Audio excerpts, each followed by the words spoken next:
నేను వచ్చేసాను. Welcome back to our channel moms world kitchen and fashion. 90s kids favourite తేనె మిఠాయి చేయాలంటే అసలైన ప్రాసెస్ ఇదేనండి. మీరు వేరే ప్రాసెస్లు చూసి అలాగే ఫెయిల్ అయిన వాళ్ళు ఉన్నారా? అయితే ఈ ప్రాసెస్ ఒకసారి ట్రై చేసేయండి. అచ్చం షాప్లో కొన్నట్టే ఉంటాయి. స్వీట్ షాప్లో చేసే సేమ్ ప్రాసెస్ ఇది. ముందుగా గిన్నెని తీసుకుని 2 కప్పుల మైదా వేసుకోండి.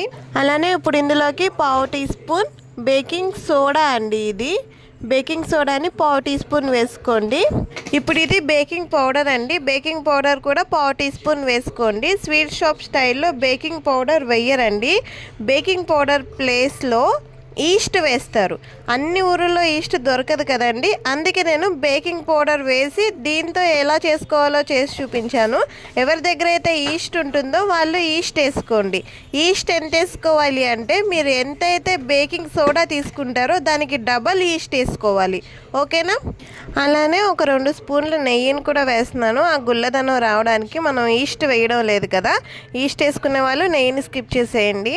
నేను ఎలా చెప్తున్నానో అలా స్కిప్ చేయకుండా విని సేమ్ ప్రాసెస్ ఫాలో అవ్వండి. అప్పుడే మీరు కరెక్ట్గా షాపుల్లో దొరికే ఆ తేనె మిఠాయి టేస్ట్ అయితే వస్తుందండి. స్కిప్ చేయకండి ప్లీజ్. తర్వాత టేస్ట్ చేంజ్ అయితే నాకు సంబంధం లేదండి. అలానే ఇప్పుడు ఇందులోకి పెరుగు వేసుకోండి. 2 టేబుల్ స్పూన్ల పెరుగు వల్లే ఆ ట్యాంగీనెస్ అన్నది వస్తుందండి. మీకు టేస్ట్ అయితే చాలా బాగుంటుంది. అలానే ఫర్మెంట్ అవడానికి కూడా హెల్ప్ అవుతుందండి. ఇప్పుడు ఇందులోకి 1/2 టీ స్పూన్ ఫుడ్ కలర్ వేసుకోండి. తక్కువ వేసుకునే వాళ్ళు తక్కువ వేసుకోండి. అసలు మాకు ఫుడ్ కలర్ వద్దు అనుకునే వాళ్ళు స్కిప్ చేసుకోవచ్చు కూడా. కానీ మీకు ఆ కలర్ రావాలి అంటే మాత్రం వేసుకోండి. ఇప్పుడు ఒకసారి ఇంగ్రీడియంట్స్ అన్నీ కలిసేలాగా ఒకసారి మంచిగా కలుపుకుని కొంచెంగా నీళ్ళు యాడ్ చేసుకుంటూ చపాతీ పిండి కన్నా కూడా ఇంకొంచెం లూజ్గానే ఉండాలండి. పిండి గట్టిగా ఉండకూడదు, మరీ గట్టి కలుపుకండి. చూడండి, ఈ కన్సిస్టెన్సీ రావాలండి. ఇలా మెత్తగా ఉండాలి. కొంచెం ఎక్కువసేపు నీట్ చేసుకుంటే ఏంటంటే సాఫ్ట్గా అవుతుంది పిండి. అందుకే వీలైనంత వరకు ఒక 10 మినిట్స్ అయినా మీ ఓపికను బట్టి ఎంత వీలైతే అంతవరకు నీట్ చేసుకోవడానికి ట్రై చేయండి. ఇప్పుడు దీనిపైన కొంచెం నూనె కానీ నెయ్యి కానీ రాసుకోండి. ఇలా రాసుకోవడం వలన పైన పిండి గట్టి పడిపోయి ఆరిపోకుండా ఉంటుంది. ఇలా రాసుకుని దీనిపైన మూత పెట్టుకుని కనీసం ఒక 3 to 4 అవర్స్ ఫర్మెంట్ అవ్వనివ్వాలండి. ఈస్ట్ ఎవరైతే వేసుకున్నారో, ఈస్ట్ వేసుకున్న వాళ్ళకి చెప్తున్నానండి. ఈస్ట్ వేసుకున్న వాళ్ళు 45 to 1 అవర్ మాత్రమే ఫర్మెంట్ చేయండి. మనం చేసే ప్రాసెస్ తక్కువే కానండి, ఇది ఫర్మెంటేషన్కి అయితే కొంచెం టైం పడుతుంది. ఇది నేను ఇంకా ఫ్రై చేస్తాను అనుకున్నప్పుడు ఒక 1/2 అవర్ ముందు షుగర్ సిరప్ అయితే రెడీ చేసుకుంటున్నానండి. ముందే ప్రిపేర్ చేసుకుని పెట్టుకున్నా మరీ చల్లగా అయిపోతుంది కదా, అందుకని ఒక 1/2 అవర్ ముందు రెడీ చేసుకుని పెట్టుకోండి. ఇప్పుడు ఇందులోకి 2 కప్స్ షుగర్ వేసుకోండి. మనం ఎంతైతే మైదా పిండి తీసుకుంటున్నామో అంత షుగర్ అన్నది వేసుకోవాలి. అలానే ఇందులోకి 1 కప్పు వాటర్ పోసుకోవాలి. 2 కప్పుల షుగర్కి 1 కప్పు వాటర్ పోసుకోండి. అప్పుడు పాకం అన్నది తొందరగా వస్తుంది.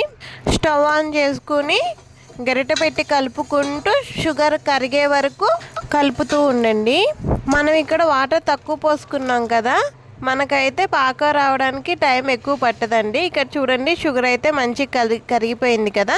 మహా అయితే ఒక 2 పొంగులు వచ్చిన తర్వాత పాకం చెక్ చేసుకోండి. పాకం గట్టిగా అయిపోయింది అనుకోండి, అంటే పాకం ముదిరింది అనుకోండి, మిఠాయి పాకాన్ని పీల్చుకోదండి. అందుకే పాకం ముదరనివ్వకండి. అలా అని మరీ తీగ పాకం కూడా రాకపోతే మిఠాయిలు మెత్తగా అయిపోతాయి, టేస్ట్ అయితే మంచిగా ఉండదు. సో తీగ పాకం చూసుకోండి. ఇదిగోండి, ఇక్కడైతే నాకు పాకం వచ్చింది. నేను స్టవ్ ఆఫ్ చేసేస్తున్నాను. నేనైతే ఇందులోకి ఏమీ యాడ్ చేయట్లేదండి. కొంతమంది లెమన్ వేస్తారు. లెమన్ వేయడం వల్ల ఏంటి అంటే షుగర్ అనేది క్రిస్టల్ ఫామ్ అవ్వడం ఆగిపోతుంది. దానివల్ల మన తేనె మిఠాయి పైన వైట్ కలర్ది ఫామ్ అవుద్ది చూడండి, అది ఫామ్ అవ్వదు. మనం ఇక్కడ పెరిగేసి ఫర్మెంట్ చేసాం కాబట్టి ట్యాంగినెస్ కూడా వచ్చేస్తుంది మనకి. సో లెమన్ అయితే వేయకండి. షుగర్ పాకాన్ని అయితే పక్కన పెట్టేసుకున్నానండి. ఇప్పుడు పిండి ఎలా ఉందో చూద్దాము. చూసారా ఎంత సాఫ్ట్గా అయిందో ఫర్మెంట్ చేయడం వలన. ఇక్కడ మీకు కింద కూడా క్లియర్గా చూపిస్తా చూడండి. ఇక్కడ అంతా లేయర్స్ లాగా ఎంత మంచిగా ఫామ్ అయిందో చూడండి. చాలా బాగా ఫర్మెంట్ అయింది కదా. ఇలా ఫర్మెంట్ అవడం వలన మనకి ఆ లోపల గుల్లగా వస్తుందండి. మనకి ఈస్ట్ వేసినా కూడా ఇలానే వస్తుంది కదా. ఈస్ట్ అయితే కొంచెం తొందరగా ఫర్మెంట్ అయిపోతుంది. ఇక్కడ మెయిన్గా చేయకూడని మిస్టేక్ ఏంటంటే ఒక్కసారి ఫర్మెంట్ అయిన తర్వాత పిండిని ఎక్కువగా కలపొద్దు, నీట్ చేయొద్దు. దాన్ని ఎక్కువ డిస్టర్బ్ చేశారు అంటే లోపల పిండి ఉండలు అయిపోతే గట్టిగా అయిపోతాయి. తర్వాత నన్ను అడగొద్దండి. ఇప్పుడు ప్లేట్ మీద ఆయిల్ అప్లై చేసుకోండి. పిండి వేసుకుంటే ఏమవుద్దంటే మనం ఈ ఉండల్ని తీసుకెళ్ళి ఆయిల్లో వేస్తాం కదా, ఆయిల్లో వేసినప్పుడు పిండి పడి ఆయిల్ అంతా నల్లగా అయిపోతుంది, ఆయిల్ మొత్తం పాడైపోతుంది. సో మీరు ఆయిల్ మాత్రమే వేసుకోండి. నేను ఇలా వీడియోలో చూపిస్తున్నట్టు చేత్తోనే ఇలా ప్రెస్ చేసుకోండి. మరీ పల్సగా చేయకండి, కొంచెం మందంగా ఇలా చేత్తో ప్రెస్ చేసుకోండి. ఇప్పుడు ఏదైనా రౌండ్ సర్కిల్ లాగా, కటర్ లాగా, ఏదైనా నాజిల్ కానీ, ఏదైనా క్యాప్ కానీ, ఏదో ఒకటి మీకు ఏది అవైలబుల్ ఉంటే అది తీసుకుని ఇలా రౌండ్ షేప్లో కట్ చేసుకోండి. లేదంటే మీరు రోల్ చేసుకుని నైఫ్తో కూడా కట్ చేసుకోవచ్చండి. ఇప్పుడు స్టవ్ మీద కడాయి పెట్టుకుని డీప్ ఫ్రై చేయడానికి సరిపడినంత ఆయిల్ని పోసుకోండి.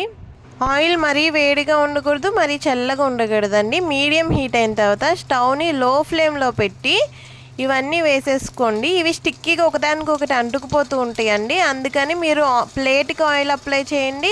అలానే కట్ చేసుకునేటప్పుడు, రోల్ చేసుకునేటప్పుడు కూడా ఆ పిండికి పైన ఆయిల్ అన్నది అప్లై చేసుకోండి.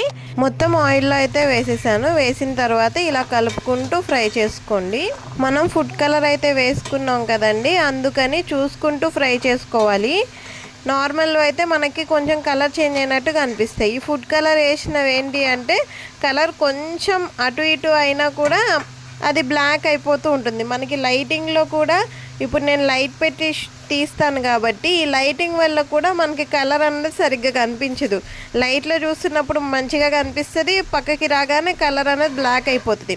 సో మీరు చూసుకుని ముందుగానే తీసేసుకోండి. పైగా పక్కకి తీసిన తర్వాత కూడా కొంచెం కలర్ అయితే చేంజ్ అవుతాయి కదా. ఇదిగోండి నేనైతే తీసేస్తున్నాను. వీటిని తీసిన వెంటనే గోరువెచ్చగా ఉన్న షుగర్ పాకంలో వేసేయండి. అప్పుడే పాకం అనేది బాగా పీలుస్తుంది. ఇలా ఒక 1 అవర్ అయితే పాకంలో ఉంచండి, అప్పుడు పాకాన్ని బాగా అబ్జర్వ్ చేసుకుంటుంది. 1 అవర్ తర్వాత పాకంలో నుంచి బయట తీసేయండి. పాకంలో నుంచి తీసిన వెంటనే అయితే కొంచెం జ్యూసీగానే ఉంటుందండి. మీరు షుగర్లో ఏమీ వాటిని కోట్ చేయొద్దు. 1 డే తర్వాత పైన షుగర్ లేయర్ అన్నది ఫామ్ అయిపోతుంది. అందుకే మనం లెమన్ అయితే వేయలేదు కదా. ఇక్కడ చూపిస్తున్నా చూడండి ఎంత జ్యూసీగా అయితే వచ్చాయో. నేను ఎలా అయితే చెప్పానో అలానే కొంచెం కూడా మార్చకుండా చేయండి. అచ్చం షాప్లో కొన్న వాటిలోనే వస్తాయి. ఎలా వచ్చాయో నాకు కామెంట్ చేయడం మాత్రం మర్చిపోకండి. అలానే వెళ్తూ వీడియోకి ఒక లైక్ చేసి మన ఛానల్ని సబ్స్క్రైబ్ చేసుకుని వెళ్ళండి. వెళ్ళుండి ఇంకొక వీడియోతో మీ ముందుకు వచ్చేస్తాను. Thank you for watching.